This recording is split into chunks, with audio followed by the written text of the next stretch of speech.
എൻ്റെ പിതാവ് എം അബ്ദുള്ളക്കുട്ടി മൗലവി കുറ്റ്യാടിയിലെത്താനുണ്ടായ ഒരു കാരണം ഇന്ത്യൻ സ്വാതന്ത്ര്യ സമരവുമായി ബന്ധപ്പെട്ടുകൊണ്ടാണ്.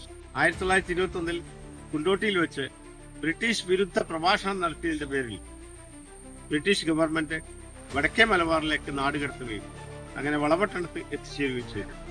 വളപട്ടണത്ത് താമസമാക്കി അവിടെ അധ്യാപകനായി തുടരുകയെ കുറ്റ്യാടിയിൽ നിന്നും വളപട്ടണത്ത് എത്തിച്ചേർന്ന മരക്കച്ചവടക്കാരാണ് അബ്ദുള്ളക്കുട്ടി മൗലവിയെ പരിചയപ്പെടുകയും ആ വിവരം കുറ്റ്യാടിയിൽ വന്നിട്ട് കുറ്റ്യാടിയിലെ അന്നത്തെ പ്രമുഖനായിരുന്ന മുക്കത്ത് മൊയ്തീൻ ഹാജിയോട് വിവരം പറയുകയും മുക്കത്ത് മൊയ്തീൻ ഹാജി കുറ്റ്യാടിയിലേക്ക് ക്ഷണിക്കുകയും ചെയ്തു.